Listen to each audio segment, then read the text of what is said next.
beautiful thing to be on the event and so you can get it right on after the right start. United Arsenal legitimately and it was one of the days to put down the books as another victory. तीसरे ODI के दौरान जब New Zealand वाले Pakistan cricket team को पेल रहे थे तो वहीं पर बाहर ग्राउंड से बाहर बाउंड्री लाइन से बाहर वहाँ पर खुशदिल शाह भाई दो क्रिकेट फैंस के साथ जिसे कहते हैं हाथापाई में मसरूफ थे। वो हुआ ये है बेसिकली को विन तो लगता है कोई दूर चला गया है, रूठ गया है हमसे, और पता नहीं हमें विन देखने के लिए इसी जन्म में मिल भी पाएगा कि नहीं। लेकिन इस जन्म में जो हमें एक पाकिस्तान क्रिकेट टीम की तरफ से चीज़ देखने को मिल रही है वो सिर्फ लर्न ही लर्न है, और हमें आज फिर लर्न मिला। न्यूजीलैंड की बच्चा टीम, आप पहली दफा किसी बच्चा टीम से नहीं हार रहे, लेकिन जिस तरीके से हार रहे हैं, आपने अपनी पूरी क्रिकेट की मैकेनिक्स को ऊपर से लेकर नीचे तक हिला दिया। वो जिसको लेकर आते हैं, और ये पहली दफा नहीं हो रहा, उन्होंने 2 दफा घर में आके आपके साथ 2 साल बैक टू बैक यही काम करके गए हैं। वो आपसे नफरत कर रहे होते हैं और ये बड़ी गलत बात है। हम अफगानिस्तान की क्रिकेट को सपोर्ट भी करते हैं, सारा कुछ कर रहे होते हैं, और अफगानी इन रिटर्न आपसे नफरत कर रहे। लेकिन चलो अफगानी तो अफगानी था, वहां पे खबर ये भी कि एक पंजाबी भी था, अब उसका ताल्लुक पाकिस्तान से था। कुछ जरा ये भी कहते हैं कि वो ये कहता हुआ अभी पाया गया कि मैं इनको सपोर्ट कर करके थक गया।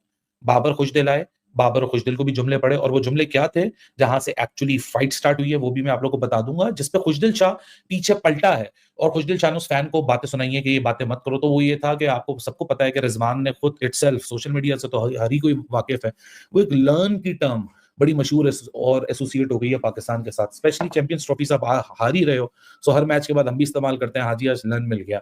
सो कुछ इसी जुमरी के वो डायलॉग थे कि पाकिस्तान को आज लर्न मिल गया, पाकिस्तान घर वापस लर्न लेके जाएगा, लर्न LEARN लर्न लेके जाएगा। उस पे यहाँ सारी बहसबाजी स्टार्ट हुई। फैन ने कुछ और बोला, मैं तो आपको सेंसर करके बता रहा हूँ। तो कि Khushdil Shah was at the boundary line, वहाँ पर ना 2 क्रिकेट फैंस थे, और वो बताया ये जा रहा है PCB की तरफ से जो स्टेटमेंट आई है उसमें भी, और जो मीडिया में स्टेटमेंट्स आई हैं या जो स्टोरी कवर हुई है उसके मुताबिक वो 2 अफगान क्रिकेट फैंस थे या 2 अफगान नेशनल्स थे। उन्होंने बेसिकली पश्तो में पहले प्लेयर्स को कोई गालियाँ शालियाँ दी हैं पाकिस्तान के, फिर उसके बाद उन्होंने जब उन्होंने प्लेयर्स को गालियाँ दी हैं तब खुशदिल शाह ने इतना ज़्यादा रिएक्ट नहीं किया। रिजवान जो है ये कौन सा नशा करता है, इसे कैप्टनसी तो बिला वजह दे दी गई है, लेकिन खुदा के लिए इस बंदे के हाथ में माइक ना दिया करो। जब जब इसके हाथ में माइक आता है ना तो ये ऐसी कोई चवलें मारता है कि बंदा हैरान हो जाता है कि यार ये बंदा पाकिस्तान की टीम का कैप्टन है, ये बंदा इंटरनेशनल प्लेयर है, और क्या ये बंदा पाकिस्तान की टीम में नहीं बल्कि किसी भी टीम में खेलने के काबिल है या बड़ा माइंड किया कि आपने पाकिस्तान के कप्तान को डमी कप्तान क्यों कह दिए। कल मैच हारने के बाद मोहम्मद रिजवान ने जब प्रेस कॉन्फ्रेंस में बात की तो उन्होंने खुलेआम ये कह दिया कि सर हमारी तो चलती नहीं है, ऊपर से ऑर्डर आते हैं, हमें जो कहा जाता है हम चुप करके मान लेते हैं। ये रिजवान के मुंह से बात सुने।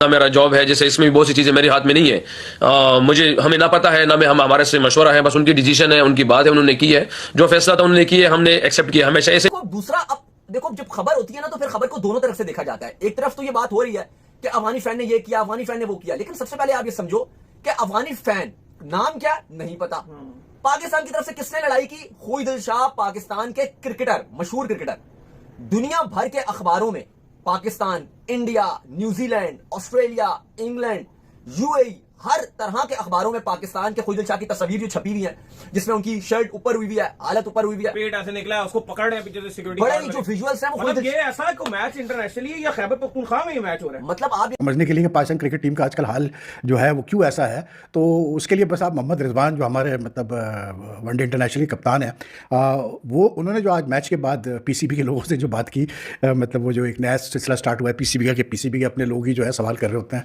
वो शो ऐसे करते हैं जैसे वो प्रेस कॉन्फ्रेंस कर रहा है मैच के बाद। लेकिन बहरहाल उसमें जो मोहम्मद रिजवान ने कहा, मैं कहता हूँ कि यार सलाम है लोगों की समझ को और इन लोगों की क्रिकेट इंटेलेक्ट को और जनरल इंटेलेक्ट को, मतलब I am not being insulting, लेकिन इट्स अ फैक्ट यार। बात हो रही है कि आप न्यूजीलैंड में इतनी बुरी तरह हार गए कि आप मतलब 5 T20 इंटरनेशनल सीरीज़ आप 1-4 हारे, क्लीन स्वीप हो गया 3 मैच की वनडे सीरीज़ में, आज आखिरी मैच था उसमें भी 43 रन से हार गए, हमारी बैटिंग नहीं चल पाई, हमारी बॉलिंग नहीं चल पाई अंडर प्रेशर, और एक न्यूजीलैंड की मतलब मैं कहूँगा कि बी साइड ने जो है missing most of the main players in the IPL, they beat us so comprehensively, time for great concern for Pakistan cricket. ठीक है, वही एक्सक्यूजेज मोहम्मद रिजवान के चले वो तो है, वो इसके अलावा कोई बोल ही नहीं सकते, लेकिन उसके बाद फिर जो वो ऐड करते हैं ना वो क्लासिक है। वो कहते हैं जी PSL शुरू होने वाला है तो अब हम PSL में परफॉर्म करके दिखाएंगे, और मतलब मायूसी लोगों को चैंपियंस ट्रॉफी में हमारी परफॉर्मेंस है और न्यूजीलैंड में हमारी परफॉर्मेंस है उसको दूर करेंगे। रिजवान साहब PSL का क्या ताल्लुक है यार, मतलब नेशनल टीम से मुझे कुछ समझा दो। PSL is a domestic tournament basically यार। आप मतलब एक 2 3 4 5 6 फॉरेनर्स डाल दो तो बेसिकली मतलब उसका पाकिस्तान की परफॉर्मेंस से क्या लेना देना। मतलब आप PSL में क्या ऐसा करेंगे कि जिसका कि जो दुख आपने हमें दिए हैं, आपकी टीम ने हमें दिए हैं अब in this recent months as far the Pakistan team is concern in any format, वो दुख जो है वो दूर हो जाए या हमारे कंसर्न जो है वो मतलब खत्म हो जाए। मतलब देखो कि लग ही नहीं रहा कि कोई क्रिकेट नहीं, लोकल मैच भी ऐसे नहीं होते। अगर आप क्लब लेवल में भी देखो ऐसा नहीं होता। हाँ, गली मोहल्लों में आप खेलो और वो गली मोहल्लों में भी वो लोग ऐसे कर रहे होते हैं जो बहुत ही कोई बिल्कुल ही गली मोहल्लों में भी बिल्कुल निचले तबके पे लेवल पे क्रिकेट खेल रहे हो, जिनके अंदर स्पोर्ट्समैन स्पिरिट ही ना हो, जिनको बस खाली खेल ही रहे हो, बल्ला उठा के बस उनको यही पता हो क्रिकेट का मतलब बल्ला है और बॉल है, उठाना है और मारना है एक दूसरे को। नहीं, अगर बात मानी जाएगी तो एक दूसरे को क्रिकेट खत्म हो गई। अब क्यों हो गई? हुआ ये है जी कि हम ना कोई सन 2000 के बाद से वो जो मैच फिक्सिंग की इम्प्लीमेंटेशंस हमने नहीं की थी ना, जस्टिस कयूम की रिकमेंडेशन, बल्कि उस रिपोर्ट में तो कहीं हमने 2 प्लेयर्स को बचाया भी था सियासी प्रेशर्स की वजह से, और उनके जो लाइफ बैन्स हैं वो हमने ओवरटर्न करवाए थे। तो वो अब हम खमियाजा हम भुगत रहे हैं। वो तो हुआ जो भी हुआ। अब हुआ क्या है कि क्रिकेट होने लग गई एवॉल्व, क्रिकेट हो गई कमर्शियल। तो पहले एक ज़माने में आपको पता होगा एमेच्योर और प्रोफेशनल होती थी, फिर प्रोफेशनल क्रिकेट में भी एवोल्यूशन आई कि साइंटिफिक एंड नॉन साइंटिफिक। तो जो अब आप उसको कह लें जो पिछले अदवार थे उसमें स्किल बेस्ड क्रिकेट होती थी। स्किल आप में है तो लड़के आते थे इंडिविजुअल ब्रिलियंस के साथ आपके पास। यूनुस खान आ गया एग्जाम्पल, अपना सईद अजमल आ गया और आप मैच जीत रहे थे। सलमान भट्ट साहब बड़े अच्छे, सलमान भट्ट ब्रिलियंट और बड़ा नॉलेजेबल है। अच्छा, आजकल कितनी अच्छी कमेंट्री करते हैं। नॉलेजेबल आदमी है ना, मेहनती आदमी, गुड कोच। मैं लाइक करता हूं डिस्पाइट ऑल। और सर वो उसका क्या कसूर था जो 1999 का कसूर था, 2000 का, जब आप ही के क्रिकेट बोर्ड ने बचाया था बजाय कि आप इनको सजा देते जो लोग उसमें शामिल थे। खैर एनीवेज, हमने डाइग्रेस नहीं करना। तो हुआ ये है कि वो स्किल पे तो हम एक आधा मैच जीत जाते थे। अब क्या हुआ, आगे चले हम तो क्रिकेट होने लग गई एवॉल्व। T20 क्रिकेट जो शुरू में एक एंटरटेनमेंट इंडस्ट्री थी और वो जिसको कहते हैं ना पैशनेट लोगों के लिए थी, नॉट क्रिकेट लिटरेट के लिए। ऑस्ट्रेलिया तो अपनी कभी अच्छी टीम खिलाता ही नहीं था, इसको इतना नॉन सीरियस लेते थे। वो मार्केट हुई, मार्केटेबल होने के बाद वो इवॉल्व हुई। अब वो जो इवॉल्व हुई तो उसमें मज़ीद एवोल्यूशन आ गई। तो उन्होंने कहा यार ये जो शॉट्स हमने इनोवेट करने हैं, रैम्प शॉट्स मारने हैं, स्विच हिट्स मारनी है, अपने बड़े बड़े छिक्के मारने हैं, ऑफ साइड पर मारने हैं, कैसे होगा?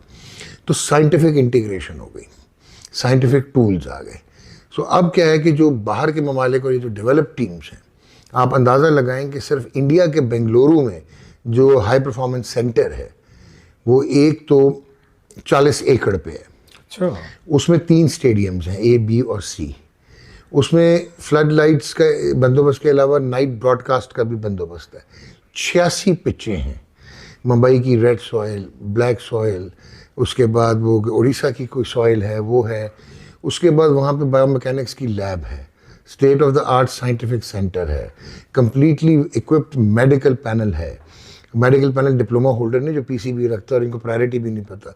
उधर इंजरी प्रिवेंशन का एक अलहदा जो है निज़ाम है, वहाँ पे न्यूट्रिशन का अलहदा निज़ाम है, और ये एक्सेसिबिलिटी है। फिर उधर वो हाइड्रोलिक्स के लिए फिर स्विमिंग पूल्स हैं, इस किस्म के जो कि साइंटिफिकली फ्लो होता है जिनका मैनेज किया जाता है। तो वहाँ पे थिएटर्स हैं, वहाँ पे लेक्चर थिएटर्स हैं, वहाँ पे ये सारा वर्चुअल रियलिटी है। तो अब आप खुद सोच लें कि इंडिया में एक सेंटर में 86 पिचेस हैं और आप एक मकबरा बना के कदाफी स्टेडियम को 8-10 अरब का, जिसमें आप पाकिस्तान की क्रिकेट को दफनाने जा रहे हैं। कि आपने इंफ्रास्ट्रक्चर तो बना लिया कंक्रीट का, लेकिन जो ऑपरेशनल इंफ्रास्ट्रक्चर था वो आपने नहीं बनाया। अब आपको समझ आएगी कि मैं क्या बात करना चाह रहा हूँ। अब है मल्टी डिसिप्लिनरी अप्रोच। हर प्लेयर का एक रोल डिफाइंड है, वो सुपरा स्पेशलिस्ट है अपने रोल में। ये जो ग्लेन फिलिप्स कैचेस पकड़ता है, आपको फिटनेस पता थी कि बॉलर फिट होना चाहिए, बैट्समैन फिट होना चाहिए, नो। अब फिटनेस का कॉन्सेप्ट है सुपरा फिट।